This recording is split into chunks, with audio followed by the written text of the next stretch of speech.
Live from a studio apartment. This is misinformation. You can see it right there, actually. I forgot to move my my backdrop close enough to the screen.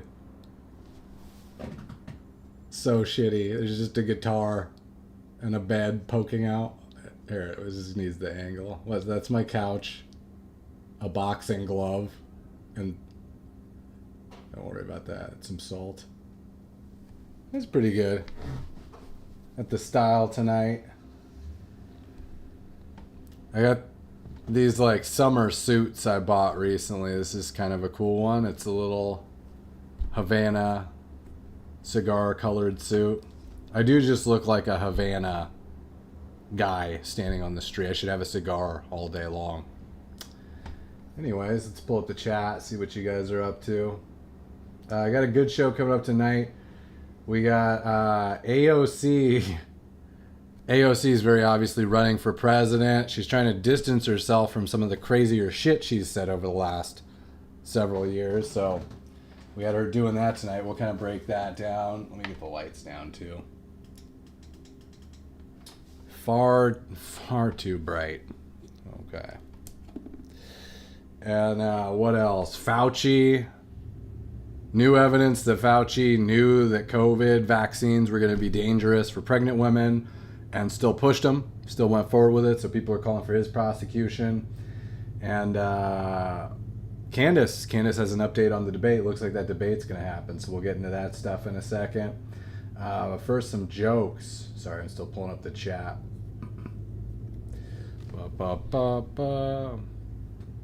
What up? What up, Gigi? Gigi? Gigi, I go with. Sorry, Gigi. Okay. That. Okay. Wow. Oh my God. What is happening? Hold on. We're aborting. Okay. I think that just went back to normal. Sorry, my jokes, I put them in a little... It's not that important. I put them in a teleprompter, but it's tripping out. Okay. Let's just start here. Since it's being whacked tonight. Well, AOC announced she's freezing her eggs. Yeah.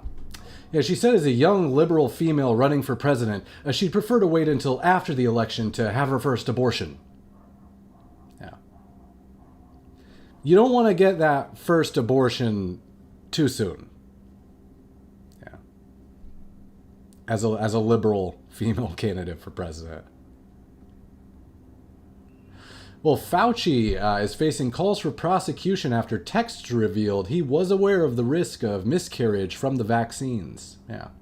And despite receiving a full pardon from Biden's autopen, critics remained hopeful he could still be prosecuted, citing Fauci's proven track record of being wrong about immunity. He's done it before. Even if he's fully confident that he's 100% immune, he could completely be wrong. Never count them out. Them's the jokes tonight. I wrote 2.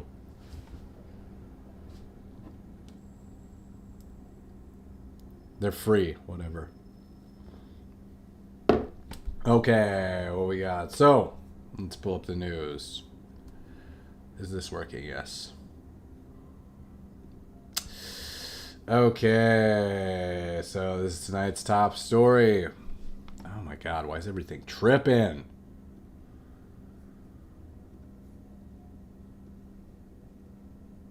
I think that's good. Okay. So tonight's top story, AOC, what was she on this week? Some ABC show. So AOC is very obviously at this point running for president in 2028. You can tell by the sexy hair that she's got on display here. This is not AOC's normal hair. She's giving a little tousle, a little frizz, a little spray. She looks fresh out of a sex bed right there. Okay? No, she looks great. She's running, and as I was saying before, I was predicting this like a month ago on the show, and people were tripping out. Like in all the comments, they were like, "What?" The conservatives, they were like, "What? AOC is not going to run. We would love for AOC to run. She's the worst." And they're like, "Oh, her positions are so horrible. How no one will ever vote for her." I was like, guys, literally all she has to do is come out and say, well, that was then and this is now and it's a different time and era and blah, blah, blah. And it's funny because that's exactly what she ended up doing. So here she's moving more towards the middle, as expected. Happens with every presidential candidate. And particularly with her, since she has some more radicalized views. This is her on the show describing woke. I guess she was asked about the woke policies, and she dismissed it as woke one, as being just a crazy time. Listen in. Standing is that Francesca Hong has made clear her present stances to her electorate. Yeah, she's moved away from a lot right, of that. She's moved away from it. And I have a local city councilman that has this saying, woke one was crazy. Woke one was crazy. Okay, that's true. And I think that what's important is that standing. Holocaust one was like so crazy. Oh my gosh. We did and said some crazy shit back in the day. Oh my god, woke one was so crazy. And people are bringing this up because, you know, she dismisses it as like, well, it's woke one and like it was a crazy time. She goes into it a little bit more about defunding the police and how it was the Overton. I think we'll play a clip in a sec, but she's talking about how it was during COVID times and the Overton window had shifted. And so it was more just a thought of the times. It's like you can't ascribe positions like abolish the police as like, you know, you had a crazy time in college and everyone does some crazy stuff in college, right? Like that's how she sounds when she's describing it. I think this is the clip of her responding when and they're sort of treating her with kid gloves, whoever this reporter is. You can tell he next asks her about her stance on defunding the police. She looks like she really doesn't want to answer any of these questions, by the way. But he asks her about her stance on defunding the police, and he puts it in kid gloves. He's like, "Oh, you briefly supported defunding the police." Briefly, it was one of the major things she repeated, right? But he gives her a chance to explain. You guys can listen in here. I have a local city councilman that has this saying, woke one was crazy. Woke one was crazy. Okay, that's true. And I think that what's important is that we have to assess what was it. I mean, did the movement go saying too now. far with some of those positions? I mean, you briefly supported the idea of defunding the police. Well, you know, I think that during this time and especially during COVID, there was a huge opening of the Overton window. We were shut down. There was some of the highest unemployment rates that we have seen because of those shutdowns. Yeah. And I think that... Who didn't want to defund the police and burn the country down? Am I right?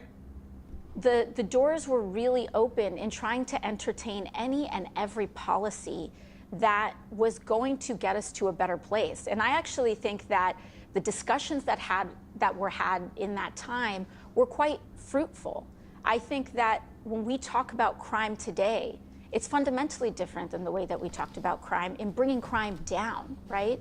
And I think that we all share in the goals of having as low a crime rate as possible. I think that, you know, during lockdown, of course, rhetoric in that time is not rhetoric that we would use today. And I'm grateful that these candidates have the opportunity to present who they are to their electorate and what they're campaigning on in this moment. So she did exactly the thing that I said she was going to do, which it's so simple.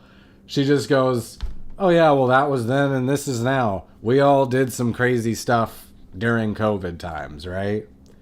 No, actually, not everybody tried to burn down the country during COVID times. That was actually only one side, as I recall. There was a group of radicals on the left that was pushing at the time, especially during the George Floyd hysteria, defunding the police, abolishing prisons, what was some of the other stuff they were? Oh, here's the thing is like, and people are rightly pointing this out. You can flip flop on certain things, right? But you can't really flip flop on a position like abolish the police. I don't see how that is a flip floppable position. Like what, you're like, oh, now it's during COVID. But now that I think about it, I'm really more for defending the police. I think the police are a good thing. Like, abolishing the police is not a policy suggestion. It's not a tweak, not a minor thing. That's like burning the country down. That's burning the system down, right? And starting from scratch. That is a revolutionary idea, right? You can't just flip. I highly doubt that she has just completely flip-flopped on that position and it was just crazy COVID times. Maybe she is just more concerned about winning power, being popular, getting votes, and maybe she just says what she thinks people want to hear. That would be the only other plausible explanation. But she doesn't strike me as that type of person. She strikes me as an actual socialist who believes this stuff. A Che Guevara, if you will. Right? So I don't think you can just flip-flop from that. She's pushed also the rhetoric of that we should expand the Supreme Court, right? That we should pack the Supreme Court. You didn't get your way. Justices were elected, just happenstance that you don't agree with. So your solution isn't to work within the current system, but just do it better, win votes, get power, get the justices in that you want. Your solution is to burn it down. So she's exhibited a very consistent messaging of wanting to burn the systems down because she doesn't agree with them and she doesn't see a way to work within them. Now she's saying things like, oh, well, obviously we all want to bring crime down. Why is she saying that? Because she knows that she has to send that messaging towards middle America, towards moderates, towards white people, if she wants to win a general election. And that's what she's gearing up to do. So to me, this is just like a sheep in I was going to say a sheep in wolf's clothing. A wolf in sheep's clothing, right? I don't think that she's changed any of her ideas. I think she's just trying to get into power by coming off as more moderate, more attractive, both physically and policy-wise to all the moderates who would vote for her. And then once you get in, then you can pack the court. Then you can tweak. I don't know if she'll ever defund the police, but you could push some of those more outlier, radical criminal justice reform ideas that she's been wanting to get through. But the only way to get there is to come off as more normal, right? Here's her talking about, she's a card-carrying member of the Democrat Socialists of America, which is a topic she would also love to not discuss. You can tell by how she answers it in this clip we'll watch. Are you still a member of Democratic Socialists of America? Of the New York City chapter. The New York City chapter, not the national. No. Of the New York City chapter. It's a local chapter. It's like a book club. And what's the difference? So every DSA chapter is formed locally. Yeah. And so the New York City DSA chapter, those are folks that you know. It's kind of like your local union chapter. Yeah. And yeah. So, because are you still? And yeah, they're folks that you know. It's really just you hanging out with your neighbors who happen to be communists. But it's folks you know. So yeah. She answered that like I answer about my sobriety when I'm on Hinge dates. Like, I don't really want to talk about it. Yeah, it's just an AA group. It's folks you know. Yeah, there's a local chapter. It's just people down the street. And so yeah. The so yeah is the way to move on from the topic. So yeah, I don't want to talk about that right now. Shut up. I'm trying to run for president here. So, but yeah. I've also noticed there is a big push on social media right now. Anytime I talk about socialism or communism, I'll usually have a video where I like call out some type of communism or something. There'll be all these bots and Democrats that flood my comments pointing out that it's not communism, it's democratic socialism, and I should look up the differences. So there is a really big push to shove through communism under the guise of this brand new fancy thing called democratic socialism. This ain't your grandpappy's communism. This is democratic socialism. Somebody online asked me what if I knew the difference, and I was like, yeah, branding. It's branding. It's all the same thing. It's like putting lipstick on a lesbian. If you're a liberal, that metaphor makes a lot more sense than the original one. So yeah, she defends Hassan Piker. As you guys know, Hassan Piker is like a very radical leftist, I would say militant podcaster. She was asked, I think maybe it's this clip, maybe it's another one. She was asked about Hassan Piker because apparently she's a fan of him. And was on record as saying that America deserved 9/11, but you can see her defend Mr. Hassan here. Another person who's been made an issue is Hassan Piker, who obviously endorsed Abdul al-Sayed in Michigan. You've been on his live stream, at least a few times. He's somebody who said, that America deserved 9/11. Now he backed off from that. Yes, he's apologized. But he said a lot of controversial things. Is he somebody that should have a role in the progressive movement going forward? I think when we look at our elections that have happened, we have lost young people. Much hay was made about This is a very long yes, by the way. I can already tell.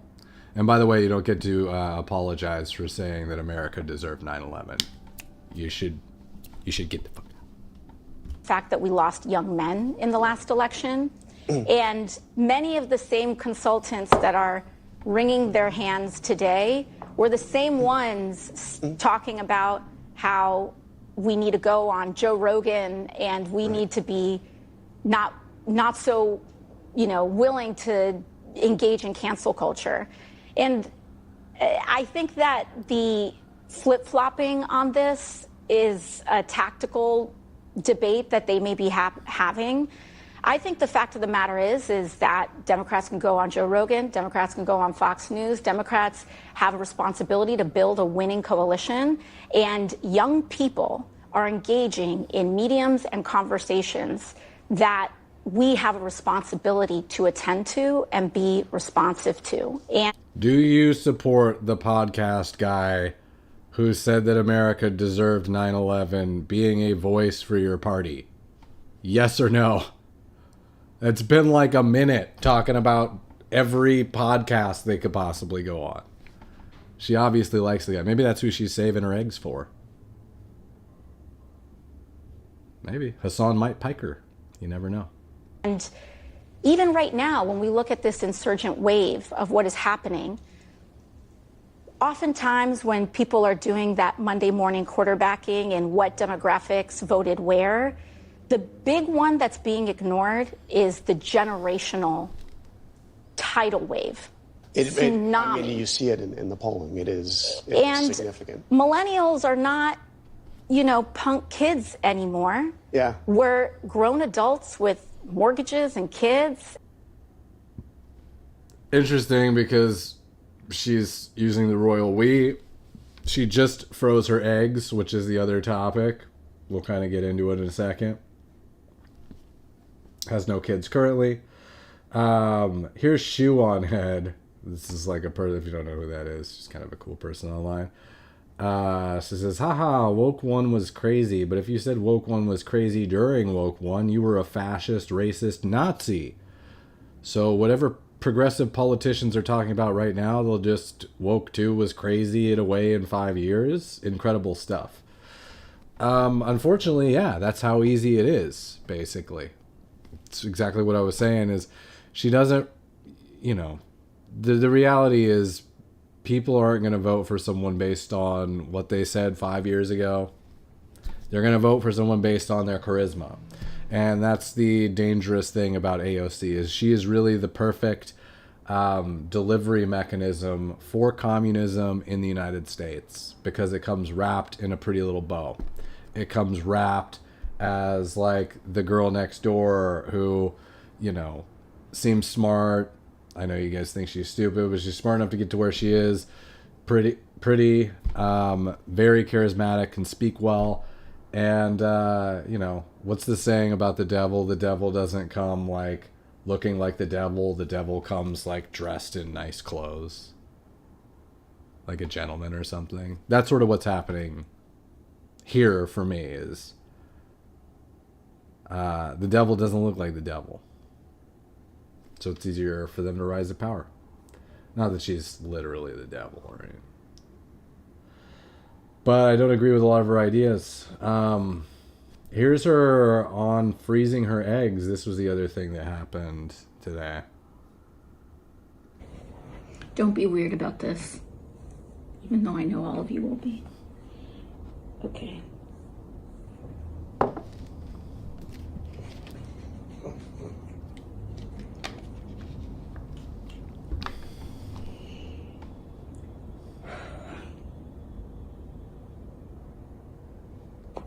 That wasn't so bad.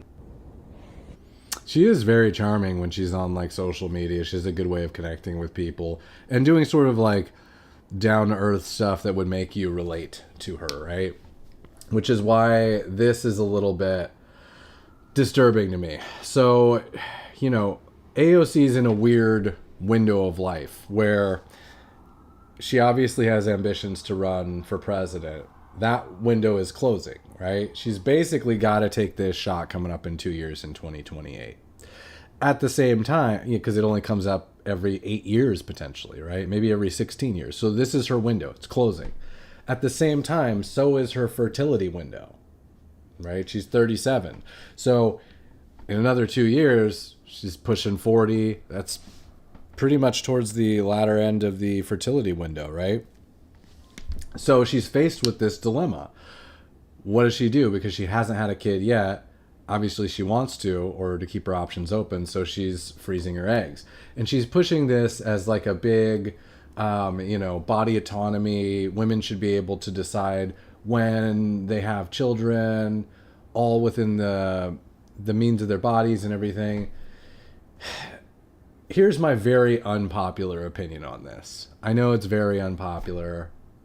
I don't know that it's morally right, but I think it is the right opinion, which is I think that I think hormonal birth control was a big mistake for women and for men and for the human race in general. I think when you look at the declining birth rate, not just in the US, but in like every country across the globe, I think what's happening is we don't have any happy accidents anymore.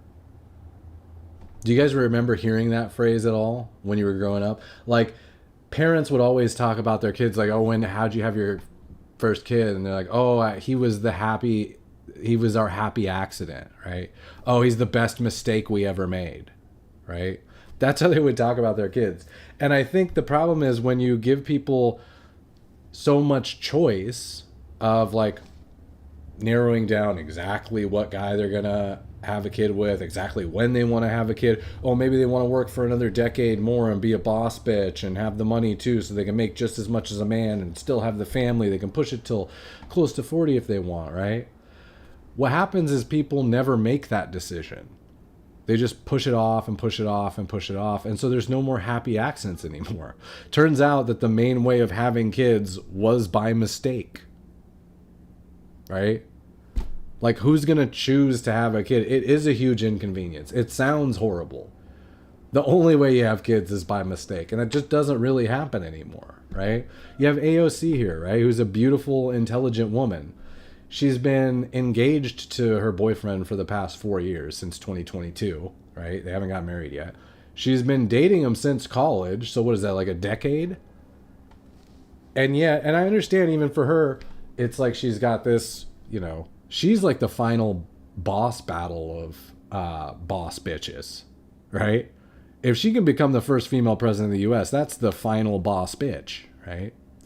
I understand that's a big ambition, but she had all this time, and she never at any point, even with a dedicated partner who she's been with this whole time, at no point did she feel like, okay, I'm ready to have kids right now. I can have them now, and I can still do whatever. Right? She pushed it off and pushed it off and pushed it off and pushed it off. And I think it's just so hard, even if you're a guy, to have a kid these days. I'm wondering if I should say something or not. I'll say something embarrassing. I've ejaculated in a fair amount of vaginas in my day. Not like a ton, not an obscene amount, but it's happened before. Enough that you would think, looking at my history of having inseminated vaginas, I should have some kids by now. And I just don't. Because the reality is, as a guy, in order to have a kid, you got to first get through hormonal birth control, which is something the woman has been put on and basically spaded with since she first hit puberty. What age do they get put on hormones, right? Like, isn't it before 16? Probably 13 or something? Ridiculous. So you got the hormonal layer. Even if you get past that, or if she's not on birth control, she can just go out the next morning and be like, oh, I want to get a plan B, and just take a pill and eliminate the kid, right? Even if you can get past that, it's like abortions are a dime a dozen on every street corner. She can typically just go to like any place and without your consent at all and be like, oh, I'll just kill the baby, right? So women have more bodily autonomy than they have ever had in history, right? And yet the human race seems to be doing worse than it's, at least population-wise, than it's been doing ever in history, right? Because it seems like something that would benefit people, giving women more choice. But I think what ends up happening is then they just end up waiting longer and longer for the perfect time, the perfect guy, overthinking every little thing. You know how women make decisions, right? Not the quickest decision makers in the world. Would oftentimes prefer to outsource their decisions to guys, right? But so they think and think and think and decide and decide and decide, and then all of a sudden it's too late, right? And we end up with collapsing population, and I think the women generally are unhappy, right? So sometimes, even if something seems like having more freedom will make you happier, it's actually not the best move in the world. So that's my horribly unpopular opinion. Probably not morally sound, but probably true. I think we would be better off without at least hormonal birth control. At least like not putting every single female on birth control the second they hit puberty and before they can even, and thnormalizing it like it's something totally normal to just whack everyone's hormones completely for the remainder of their adult life, and they'll still have just as happy outcomes. I mean, nature gave us a sex drive. It's like the strongest drive in the world it could possibly give us, and makes you high when you have sex, because it's so hard to get you to have a kid. It's like, I got to get them really high to get them to do this and make that mistake. And now you have something that's just basically blocking that. And then at the same time, not to go off on too much of a tangent, but I think it also just, it's sort of, if you're, the only reason to not be a slut if you were a female in the past was because there were consequences, right? You didn't want to just have sex with like every guy that came along because, well, you could get pregnant. And sure, there was contraception, but it's not 100%, not like hormonal birth control is, closer to 100%.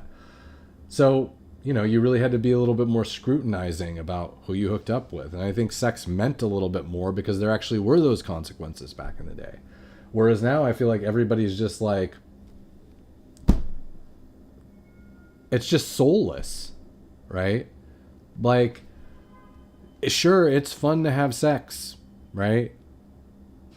I just don't feel like females were ever meant to be like super sluts with no consequences. And not that every female is like that, but I feel like I've met a good amount of girls. I know this isn't the best endorsement for myself, by the way, but I've met a fair amount of girls who do seem to operate that way. It's just like, man, I don't think you were meant for this. Like, there is something to be said for just having that have meaning, and like, I wish we could reel it back. But unfortunately, when you give people more freedom, whether or not it's good for them in the long run, it's nearly impossible to repeal that back. So Just pointing it out. Tony says, very handsome. Thanks, Tony. Frankly, I wish you were a hot chick, but I'll take it.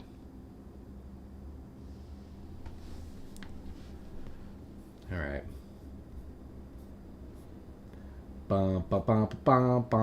What else we got here? AOC freezing her eggs. I can't believe I said all that crap. It's supposed to be in a teleprompter, but broke. Okay, oh, this was the other big story from today. Maybe do like 10, 15 more minutes, wrap it up. This was Fauci. Apparently there were text messages released. I think these were from 2021, where he's acknowledging to, I think it's a colleague of his, that the vaccine can potentially carry miscarriage risks. And yet, after that, he was pushing it as safe and effective for pregnant women and stuff, right? So someone says here, after the first drop of Fauci texts, we already have him admitting to concerns of COVID vaccine side effects while attempting to mandate them to the public. He said the second dose theoretically could be associated with miscarriage in the first trimester. Why are we just learning this? Since many people have significant cytokine storm and fever after the second dose, this theoretically could be associated with miscarriage. So he's talking about the cytokine storm. I believe this refers back to... Vaccines are so weird, man. But, like, you would get the vaccine... I didn't get one, by the way. I did a fake card at work. My work was so dumb, they tried to mandate it like a year after it all. And I was like, that ain't happening. Anyways, the cytokine storm, I believe, refers to, like, your immune response to the vaccine itself. All of a sudden you have this like storm of immune response that actually damages your own body. And I think that was happening with a lot of people. So here's him acknowledging that. The other person, Dr. Walensky, says definitely a good point, especially after dose 2. This is really helpful. Been hearing the concern. So yeah, the problem with all this stuff for me is like, it's tough to get people amped about this stuff and prosecuting these things from like 5 years ago, you know? And we're kind of like so far past it. I would like to see accountability because, you know, otherwise you have basically Fauci walking with remember when they tried to push the vaccine on literally everyone? And like, if you didn't get it, you were a horrible piece of crap. You were killing your neighbors. You were garbage. You needed to be fired from work and ostracized from society. And look, they were wrong. Right? We knew that day would come. But you don't get to enjoy the victory of it because it happened so far after the fact that now everyone's like, oh, Fauci, I mean, he's already pardoned, he's gone. AOC sitting there during interviews being like, oh, defund the police, burn the cities down. It's just COVID times. We all did crazy stuff back in college, right? So the Democrats do have this thing where they do all this shady stuff, all of this like horrible propaganda BS, drag white males for like years and years. And then by the time there's any accountability for it, it's so long after the fact that nobody has the passion and the immediacy of when it was happening, right? So it's just tough. This is Piers Morgan commenting on it, saying, no wonder Fauci pled the fifth. Of course, Fauci has a full pardon from President Biden, so he pled the fifth in a recent congressional hearing and refused to answer any questions because theoretically, I think if he answers a question and lies under oath outside of the pardon, like in addition to what he's been pardoned for, he could be tried for those types of things. But I don't think he can be tried for any of this type of stuff. So, yeah, pretty terrible.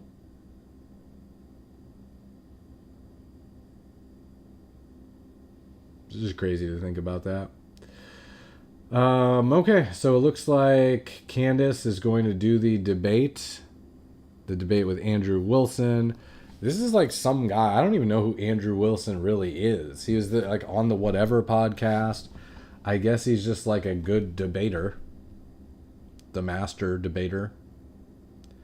And but I like him generally. He seems really intelligent. I don't understand his background. He's like from like he just worked in random jobs and then just is like an internet debater since COVID. I guess we all did do some crazy stuff during COVID times. Anyways, he's trying to debate Candace Owens about her Charlie Kirk conspiracy theories. They were trying to get this guy Michael Knowles to moderate the debate, and he came out and declined today, which I do think is a bummer. Here's a little bit of him talking. He's essentially saying that he doesn't think that Charlie Kirk was his friend, to be fair, so he has some very different opinions on this than I might. But he says he doesn't think that should be adjudicated in the court of podcasts or public opinion. Not get too emotional, not call people names, and so on. But in many ways, I'm probably the single worst person to moderate this debate, because for 10 or 11 months now, I have been very possibly the only person on the internet who has consistently maintained that our friend's murder should not be used for podcast content. On the debate matter itself, I've said many times I think the evidence is pretty clear that Tyler Robinson murdered Charlie. But that fact alone would not preclude me from moderating. Everyone has opinions, doesn't mean you can't be fair. The bigger issue is that even if I didn't think Tyler Robinson murdered Charlie, I am certainly convinced that the guilt for Charlie's murder should be adjudicated with gravity and sobriety in a court of law, rather than in an Ouroboros of endless, not to mention lucrative podcasts. The only silver lining in the storm cloud of Charlie's murder was the brief unity it brought to the right. You might recall it was very brief. The right came together as leftists at every level of politics revealed their rot and cruelty by justifying and celebrating Charlie's murder, in some cases before his body was even cold. Soon after, however, a cottage industry sprung up of Charlie murder content. Candace, of course, launched her series on the subject, which I've said many times from the beginning I thought was wrong and I wish she wouldn't do it. But it got lots of views. People found it very interesting. Then all sorts of other podcasters started doing their own shows. Full-length shows, weeks of shows, months of shows, about how much they hated Candace's shows about Charlie's murder. And those podcasts got lots of views too. The other group of podcasters' justification was that they wanted to debunk Candace's theories, to get people to stop watching her shows. Many of them, I suspect, had very good intentions. But I said at the time that I thought it was a bad idea, that it would be counterproductive, that we should state our opinions, of course, tell the truth as we see it, but that to obsess over every theory and speculation and provocation not only would not work, but in fact would do more harm than good to everyone and everything other than the view counts and bottom lines of the various podcasters.